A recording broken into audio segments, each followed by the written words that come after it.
Hey guys, and welcome to another edition of The Squawk. I'm Pav, lead market analyst at Swyftx, and this week I'm talking about quite literally nothing happening in the market. And I'm not being that funny about this all. When you look at a chart of Bitcoin, this is the August open that I'm showing here at 62.8 thousand US dollars, and we see that the market's just drifting. And this isn't uncommon behavior at this time of year.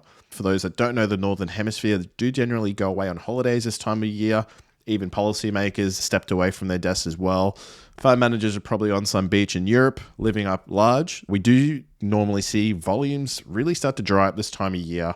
And we have seen historically that's just true for August. August has always just been a bit of a flat, if not a bit of a pullback month historically.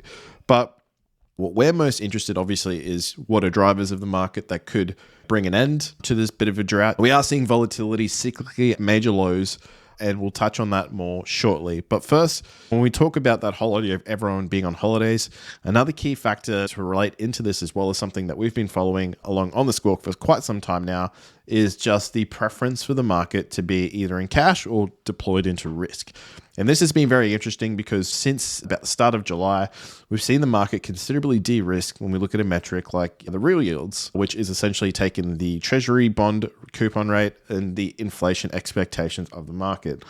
It's basically drawing a line in the sand at which point does the market need to step out of a bank account to outdo inflation. And really, we've seen this particular in the black line really move to the upside. At the same time, the Bitcoin market has moved to the downside. And that's not by accident, right? It's very much mechanical by the market's preference for risk right now. While we do wait to see how long we're going to hover around here, what could potentially change, really, we'll talk about this in a second, but the 2-year rate really matters, and so does those inflation expectations. We can see that in the meantime, volatility has completely just drowned out even further. This is looking at DVOL, which is the Deribit Volatility Index for Bitcoin.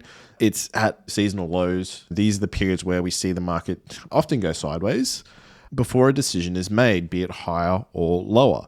Now, the interesting thing to call out in historic market cycles, when we have put on those bottoms of the markets and seen the cyclical all-time low, it actually has been on a volatility spike.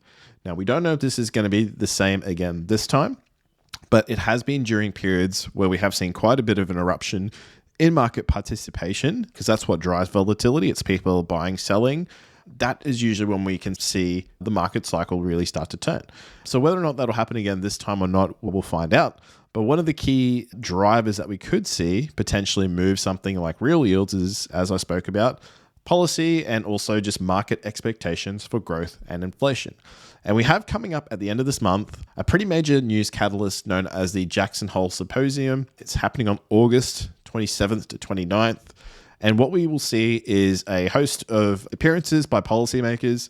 Most importantly, we'll see Kevin Warsh address the public as well, and just basically give a synopsis on where they see the economy going, where they see the market going. And in the past, this has been a very important meeting ground for policymakers talking about rate drops in the past. Back in 2024, we kicked off the easing cycle at that time, all at Jackson Hole in 2024. It's going to be potentially something the market's going to be looking to price in before and after when we see what does happen.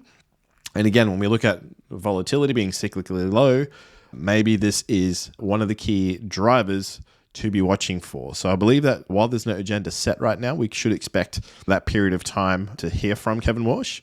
And yeah, we'll be here to break down exactly what's said at that time. But that's it for this week's Squawk. We'll be back again next week to talk all things markets. Take it easy.